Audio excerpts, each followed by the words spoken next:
That's good.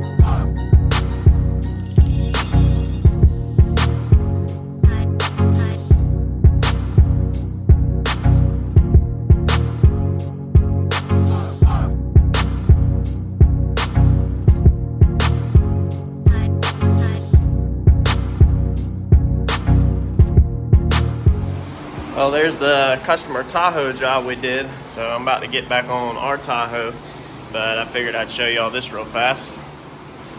Turned out pretty decent afterwards. The problem I had with this one, I don't know what's going on, but for some reason with this freaking one, it was like really orange peely, and when we sprayed it, I had like tiny like gas bubbles everywhere. I did nothing different. Omni 270, slow hardener, slow reducer, a tad bit of accelerator, not even as much as I normally shoot. And it just, I don't know, it just didn't lay out good yesterday. So extremely aggravating. It's almost 11 o'clock and we had to come in this morning and wet sand and buff it. But there's what you get whenever she's done. So looks good now.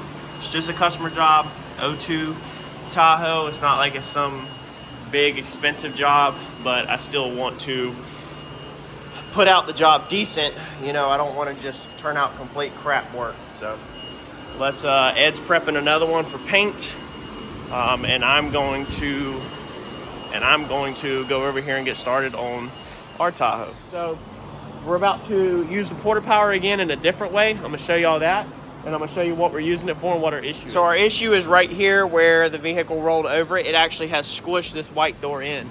So you can come right there and see the gap. Let me do something to help you visually, because I know it's probably hard to see on the, see that? So we slide it across the door, and that's how far back the door is. That mixing stick goes behind there. Now when you come down here, the mixing stick bucks into it, and then it slides across it on the body line. So this door is in too far, so we need to get in here and bring this door out. So it's right up here at this body line pretty much, and it's right down here at this body line. It's this center where it got squished, it's in. It did not squish in our 90 degrees right here, so it didn't like sandwich that in. It folded the whole lip in, which is pretty common. If you go back here and look, there's your paint crack, okay? So always look for paint cracks when you're looking at collision stuff, because normally that's a dead giveaway of stress. That's the reason why I just set up here. You can see the paint crack, because what it did was it took something that was a 90 and it folded it like this basically, and that stressed the paint right here on the edge, and that's what busted it up and cracked it. So we're going to come in here, put a block in here, and we are going to take the porta power attachment that spreads. We do this a lot on flip cars. It's one of the most common things to do with the porta power, actually, for us, and we're going to get this door back out like it's supposed to be. So our attachment, you know, I'm sorry about the fan, there's a lot of background noise. It is absolutely ridiculous here. It's not terrible today, but it's just so dry and ridiculous. So we're gonna put this on, okay? This thing opens up whenever you pump it. So if you pump it, you see that opens up, okay? And it opens up really fast.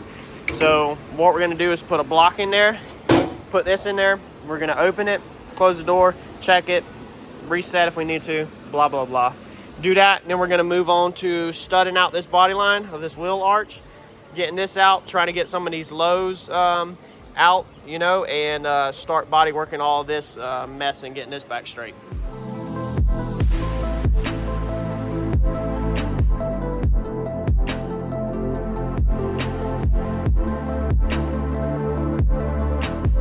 All right, so we went in there and used the thing, spread it open, and got it back pretty decent. So you can see we're hitting over here at my thumb because it is still damaged, obviously.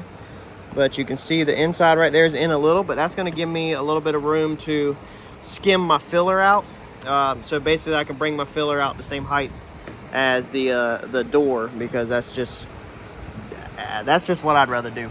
I could put it in there one more time and bring this out a little bit more, but then the edge right here is so jagged that I don't want to end up having one of these little jagged pieces sticking out past the level of this door. So this right here allows me to skim this whole area out and then sand my filler where it's the same in and out as this. But I mean, you're talking, again, a driver's license right here where my thumb's at. Not here, this is bananaed in, okay? But right here, you're talking, you know, the edge a driver's license, and you can see that it tapers back flat out there. So all of this is kind of bananaed in, so we're just gonna skim all of that out.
Alright, so the gas door didn't want to stay closed.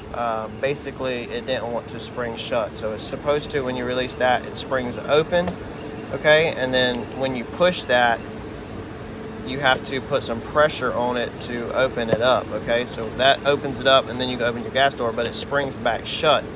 It operates off of the spring right here. So I thought mine was broke, being it did not want to stay shut. It was just kind of floating. Like it was not sucking it in whatsoever. It was just staying out. So I actually shot Randy a message and was like, dude, how does this crap come out of here? Because on a lot of your old schools and stuff, you know, you have, of course, screws on the inside, normally in here, Silverado trucks and stuff, to get this thing out. And I couldn't find anything online, so he has access to programs I don't. Mean he works in a bigger body shop than me, and I don't pay for all the software that the big body shops have. So he finally called me, and he was like, dude, there's tabs in there that don't want to come undone that you got to release. Stick 90 degrees, like picks in there. He believed they were at 3 and 9 o'clock, and released them. I tried that, it wasn't working. I got aggravated, I pried the crap out of it. Busted the little tab right here, which isn't gonna matter really, but there's your clips, what your clips look like, okay? So they go in like that and release. There's actually 4 of them. Randy thought there was 2, I think. And you have to release all 4 to get this thing out. So this thing is a bear to get out. 3 of mine are still good. I get aggravated with stuff really quick, and I'm not scared to tear my stuff up when I get pissed off, and that's my problem. I cracked it a little on the backside, right in there. You can't really see it. It's behind the seal, so you won't see it. It's not like it matters. But anyway, I think what was happening is if you get up in here, so I needed to pull this out first off. I pulled this out, but then if I flip y'all around, you see this metal right here. So let me turn the camera, right? So that metal from the accident, you know, pushed that quarter in, and when it pushed the quarter in, it squished all this in right here. You also actually have a little bit of a buckle left right there. But I'm thinking that the spring is actually hanging up on this metal in here, and that's what's causing it not to spring back open. So what I'm gonna do is, I'm not really worried about getting that metal out. I just want it out of my way. I don't really care about it. But I need to get up in here somehow and get this metal out of my way, pull it back like this way, so that hopefully the spring doesn't hit it when it's in there. So now I got to figure that problem out. All right, so that's what it was. Now we have it where it springs open like it's supposed to, and it closes like it's supposed to and holds it shut. The other problem I was having is the edge of the gas door was actually hitting this. So it's like the whole door was centered, and I was getting irritated, and I was gonna come in here and draw a Sharpie and cut the gas door back to make this half gap match this half gap. But I really didn't want to do that because, you know, we're not gonna be able to get a circle perfect by hand. So I come in here and basically put my big pry bar in here against the filler neck and pried the whole plastic bucket that way. And it actually moved some on a couple of tries. It moved and we got the gap back where it does not touch. Now I'm sure if you go look at your gas doors on these things that they're nowhere near perfect. Once you realize this stuff, it irritates you that the gaps are not perfect, but it's a clip-in freaking bucket. Like, there's no adjustments to this freaking thing. So the only thing I can do is pry it and try to make it go that way. And it ain't gonna do but so much, man. So I almost have a feeling that the filler neck needs to go that way too. So I might try to, I don't know, beat it that way or something. So I should have probably loosened it when I had it out and tried to move the filler neck over. But I'll mess with it for a few more minutes and then it's just gonna be what it's gonna be. So on our driver's side, this is what a seatbelt normally looks like after an accident, because the person, when they're buckled up and it locks up, then you normally have all this slack, meaning you can slide your seat around as you need to get it out of your way to do the interior pieces and stuff and such like that. So this morning we're gonna get this seatbelt out of here. This other driver's side, I've been busy all week. Our Friday morning was already been decently hectic, but we're gonna get this seat belt out of here. We're gonna get the module out of here. I'll show y'all where that's at, and then we are gonna mail it out to Safety Restore so they can do our seat belts. I'll show you that here in a second also, but let me get this out. So on your airbag system in your vehicle, most all of your airbag stuff has yellow connectors like this. So anytime you see yellow connectors in a vehicle, normally it's airbag stuff, not always, but very commonly normal to be yellow. So on this seat belt, you'll have one bolt down here. That's the main one that keeps you in. That's the one that takes all the load.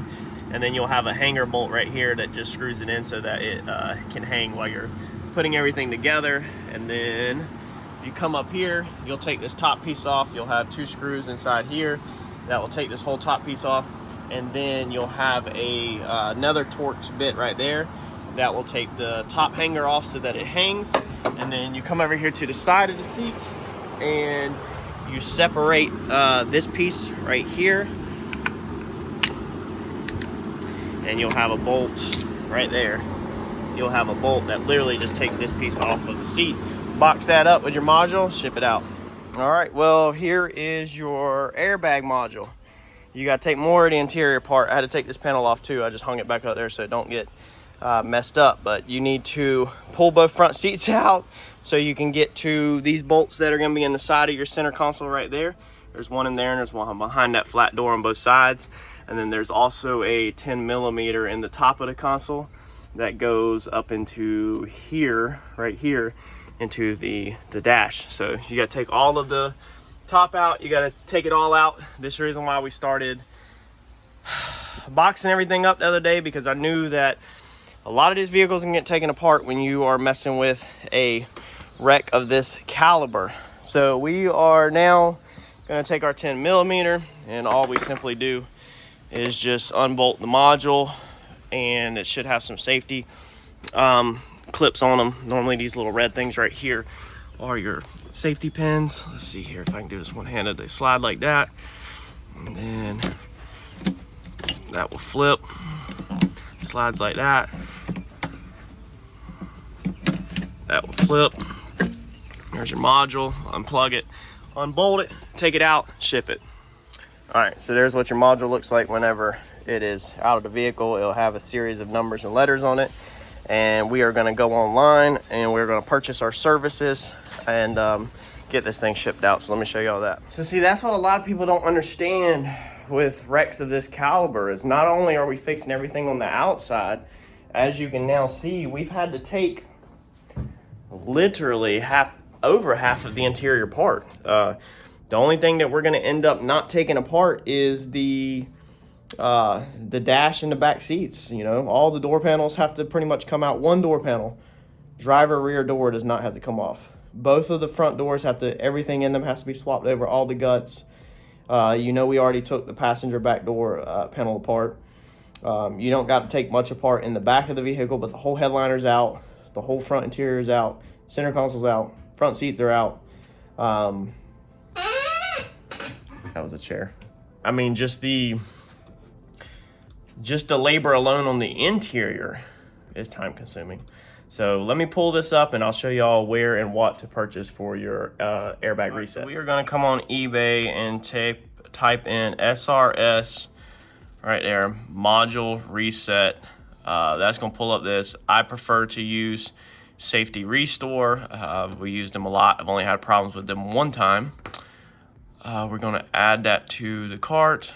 No thanks on the plan. And then we are going to go seat, belt, SRS. Well, no, actually it popped up. Repair. Let's do seat belt repair.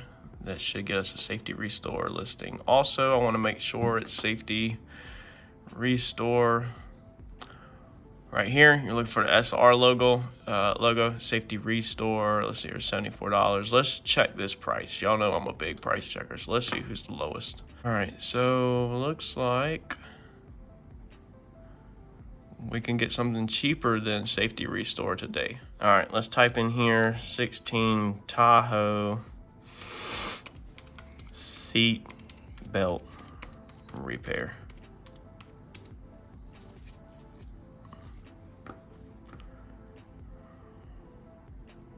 So it looks like we can get something in the 40s. So let's go with, it says extra 10% off. So we won't use the same company on this one.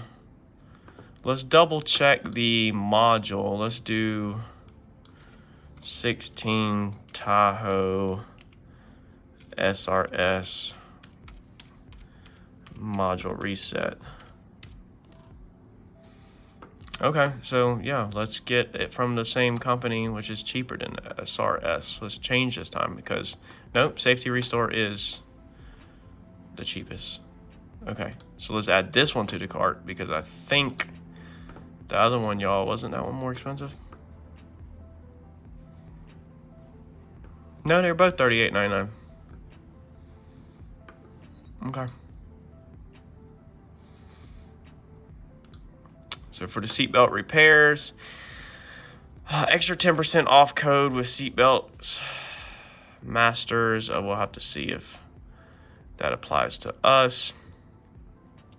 Just check your, read everything and make sure that you're good. We should need a single stage. Okay, single stage right here. Single stage is 1 plug, dual stage is 2 plugs, and triple stage is gonna be 3 plugs, which that looks like our style of seat belt, but I don't think ours has that. Let's check. So what we're gonna do is it does not. So if you look on the end where the buckle's at right there, okay, which that, okay, so we might need to send off our seatbelt buckle also. Let me go check that real fast on this one. So this is going to be a single stage on the seatbelt part of it. Okay. All right, let's go check our buckle out here to see if it has a plug on it, which I don't think it does because I didn't unplug anything unless it was tied in with the main harness. So if you come here to our seatbelt, this is the one with our airbag blowed out of it.